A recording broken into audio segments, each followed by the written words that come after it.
In the midst of it, Timothy, you can keep your head together. You can keep your mind straight. God didn't give you that little tiny light of mine.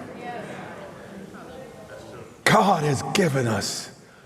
He wants us to be better, a flaming fire. But here's the deal. The fire had to be managed by Timothy. God gave the spark, but Timothy managed the fire. Yes, sir. And many times we'll have a moment where we're on fire, but we haven't managed it. You know, we don't spend any time with anybody that believes God the way we do. We don't go to church. We go to church maybe once in a while. We don't read our Bible. That all sounds like works, but that's not what I'm saying. I read the Bible because of the week I'm about to face. I need to see what God says about how I'm going to handle the situations.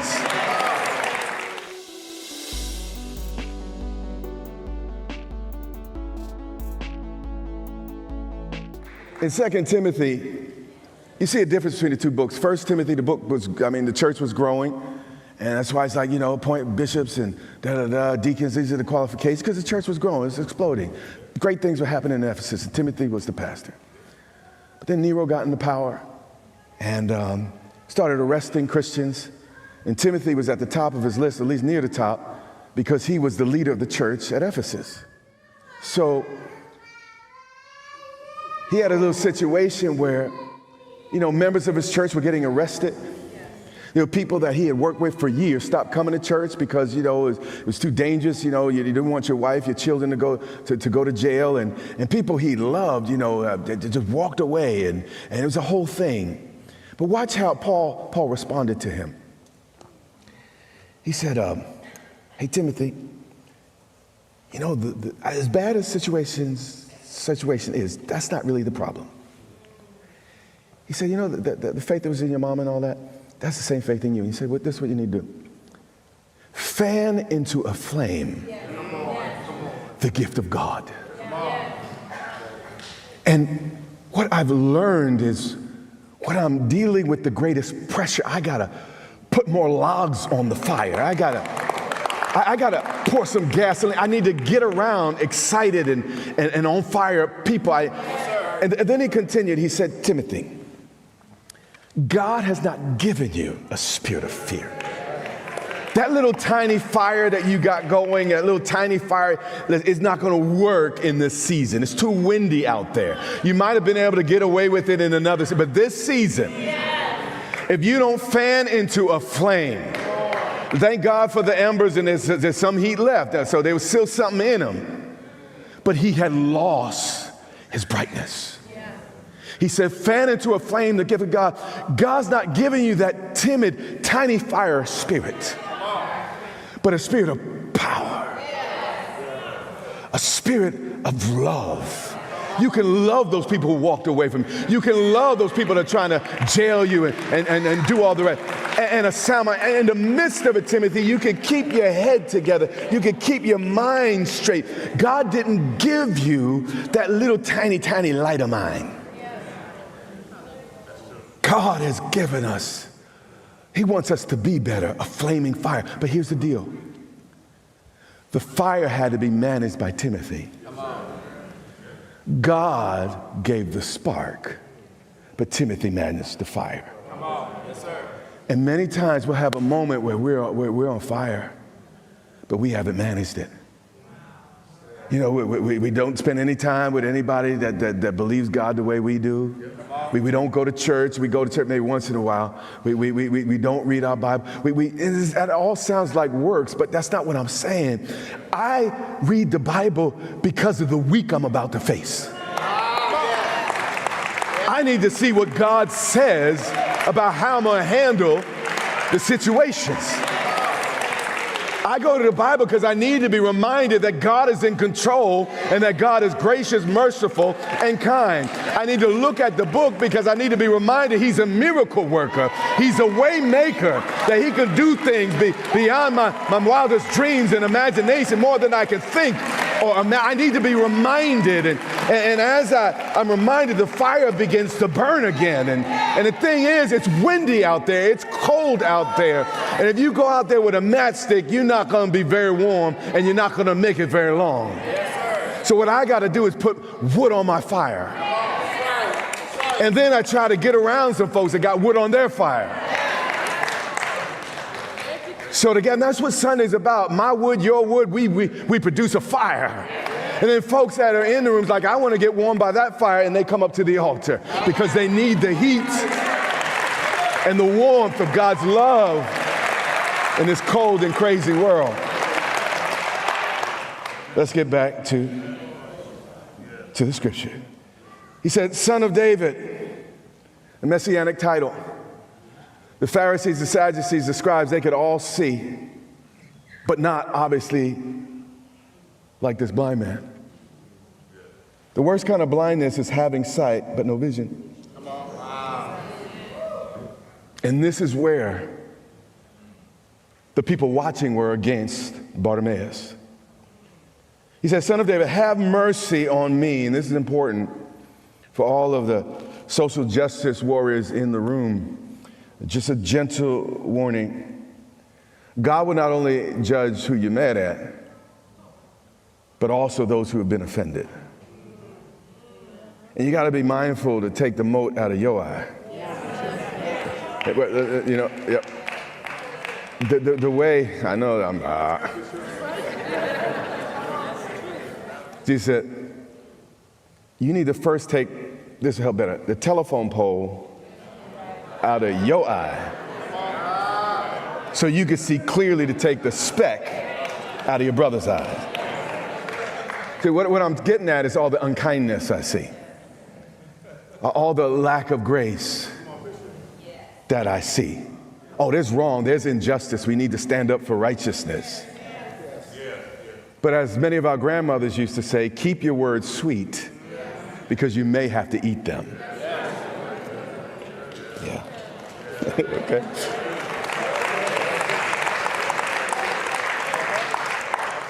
It takes courage to be right in a crazy, backward world. But it takes wisdom to be kind. There go I, save for the grace of God. Yes, sir. Have mercy on me. In the eyes of the culture, Nicodemus was a nothing, but nothing plus God still equals everything you might ever need. Yes. So Jesus stood still and commanded him to be called. Now, we only have about 2-3 verses left. Why did Jesus stop? Because a blind person must follow the sound of a voice in order to come. Yes. I just said something more than you realize I said.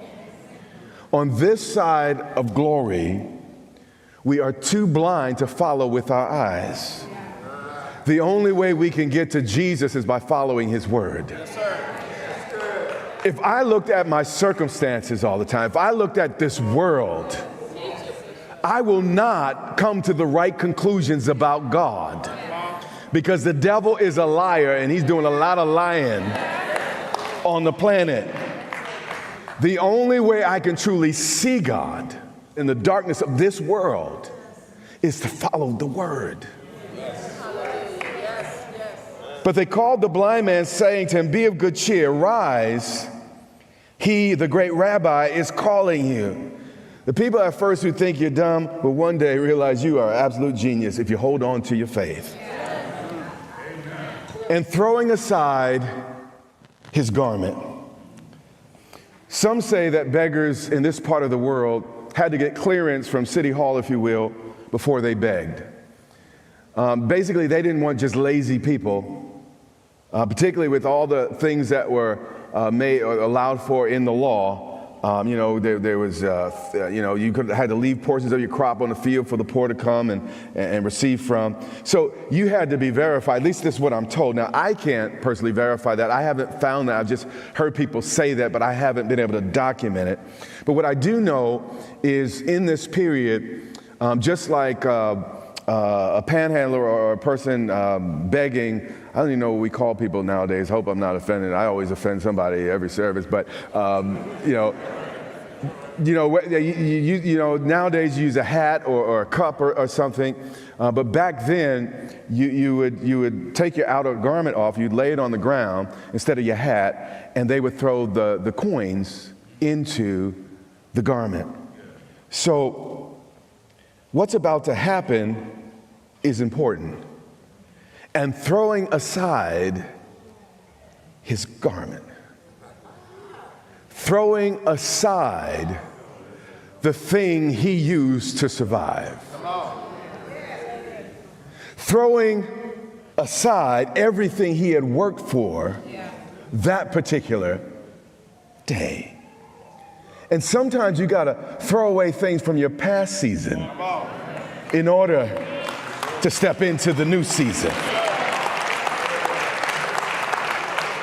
And if his cloak was part of his uniform, and those who say so are right, sometimes you got to throw away your old identity before you can step into the new. And the quicker you let it go, the faster you move ahead. But faith is spelled R-I-S-K. And throwing aside his what? Garment. And sometimes we're trying to hold on to stuff so tightly, we're encumbered. We can't step into what God has for us because we're trying to hold this.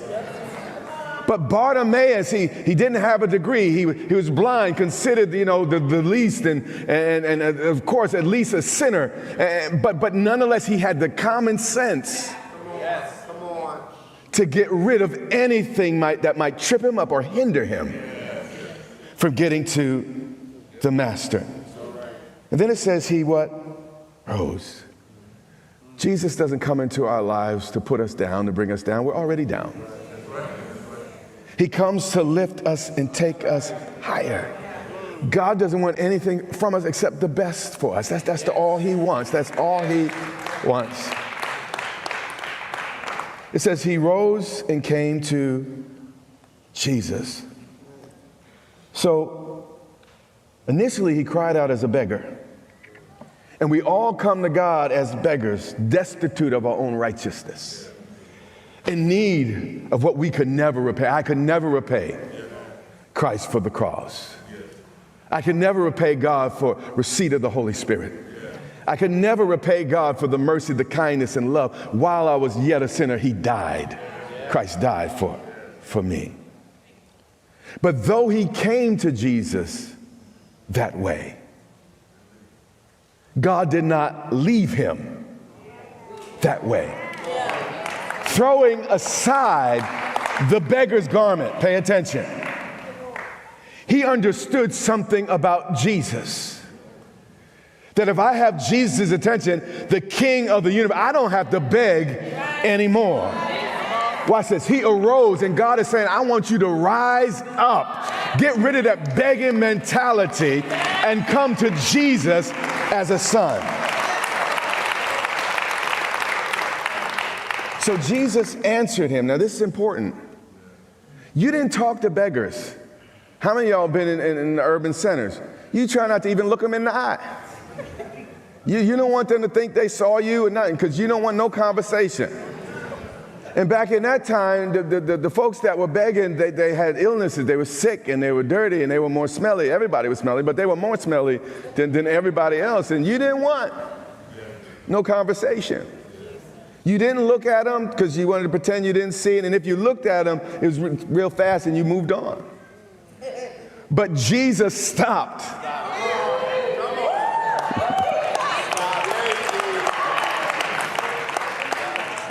And then he has a conversation with him like he would a son. You got to understand what's going on in the culture. Why is he talking to this guy?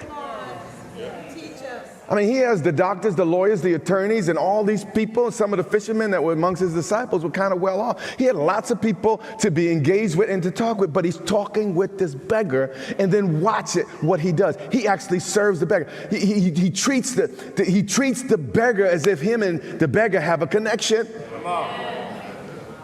He said, "What do you want me to do for you?" And if you were standing there, you'd be like, duh, what do you mean? What do you think he wants you to do? The guy's blind. But this is important. God wanted to show us, and I believe that's why this was recorded, that it's not only what God wants that matters, but also what we want. See, I have found if you really want something, you find a way. But if you don't, you find an excuse. Yeah. See, I can want you to get off drugs all I want, but until you want it. I can want you to treat your wife right, your husband right, your kids right, all I want, but until you want it. I can want you to walk with the Lord and make holy and godly decisions, all I want, but until you want it.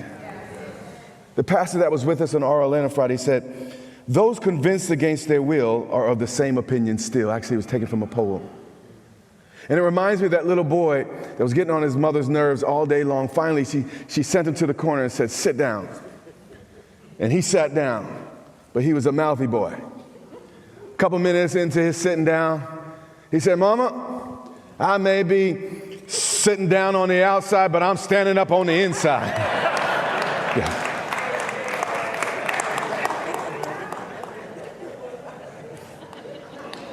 Those convinced against their will are of the same opinion still. And unless there's a change on the inside, the outside's not going to make a difference. People say, well, if I had more money, I'd be happy. Here's what I've learned. People are as happy as they make up their minds to be. I have traveled the globe. I have been on some of the poorest places on the planet, and they're happier than many of us living middle, upper middle, and rich lifestyles in the United States because they made up their minds to be happy with what they got. They ain't got running water. They don't have toilets in the house, but they smiling, and their kids are smiling, and their family comes over. They ain't mad at each other. They loving on each other. People are often as happy as they make up their minds to be. Make up your mind that you are going to rejoice in the Lord. Again, I say what? Rejoice. The blind man said to him, Rabboni, which is a term of endearment. There's a connection. You don't, it's not Rabboni, that's intimate. I mean, you're formal if you're a beggar, Rabbi. Rabboni, relationship, and he's responding not as a distant beggar, but as a son, that I may receive my what? Sight. Now, this is my big point today. Can you articulate what you want from God? See, those of us that have raised children, at first, a toddler, what they do is point. Or if they want something, they might go get it and grab it and then want you to open it for them. And that's appropriate at some point because they can't communicate. But at some point, pay attention. A good parent will not reward that behavior anymore.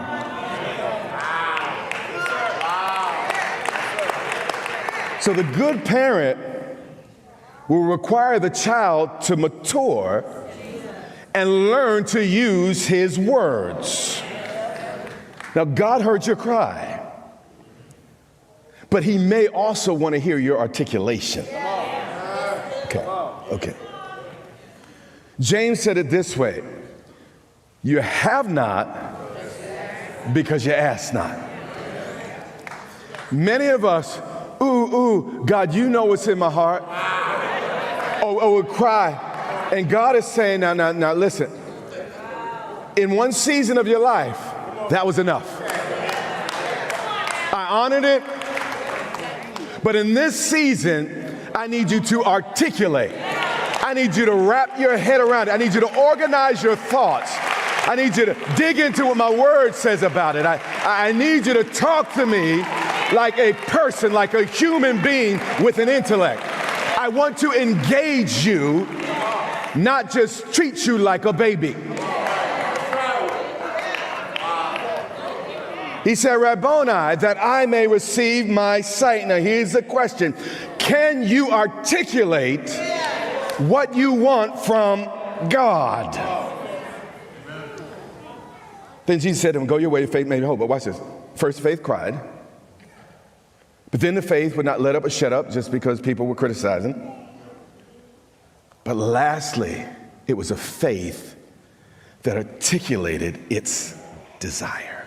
Yes, sir. And what God is saying is, talk to me. Don't even call it prayer because y'all get weird.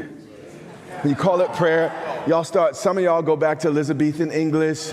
Others of you start acting, God's like, talk to me. Talk to me. Articulate from right where you are. When my babies were little, I couldn't wait for their first words. Because when they spoke, I'd get to know them. And God, every morning you wake, He's waiting to hear you articulate to Him so you can have communion and not just, God, you know what I want. It didn't work. Or I'm mad. He wants us to articulate.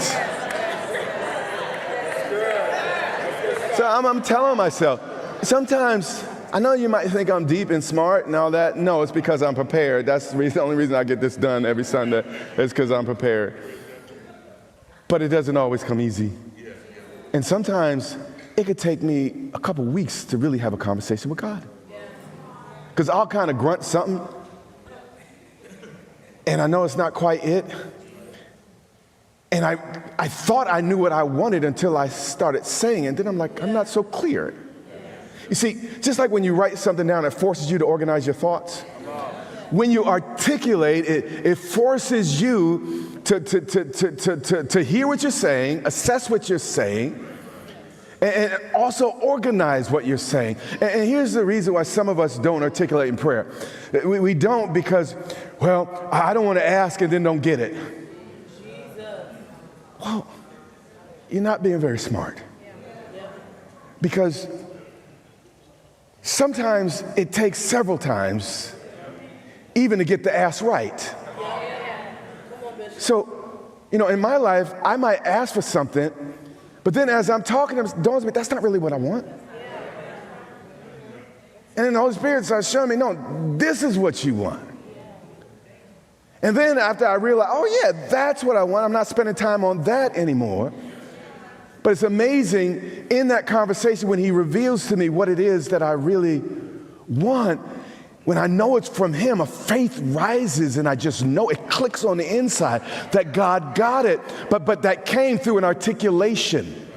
It came through conversation. What used to work doesn't work anymore, not because God is not God. Yeah, you were crying in that room. You were 16 years old. God heard you and did X, Y, and Z. But you're now 35. You can have a conversation. You see, conversations help us grow. Because, you see, if my ask is wrong, God can then speak back to me and say, no, you're missing it. But sometimes, so we don't get the correction, we'll be silent, but we don't grow. I'd rather my child say ba, ba, ba, ba, ba, and he's trying the best he can, even though it's not exactly what he's trying to say, but I know what he calls Baba. You hear what I'm saying? And I can kind of deduce what he's saying. But no effort is an issue. Wow.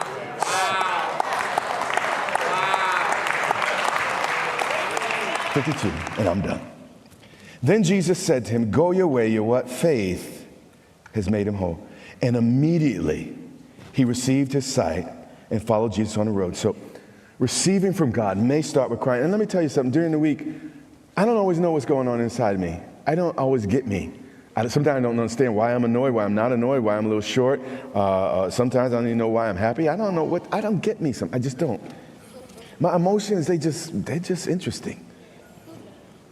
And sometimes there's just an emotion, and that might be where you start. Receiving from God may start with crying. But in this case, the prayer wasn't answered until it was spoken. The only way to find your voice is by using it.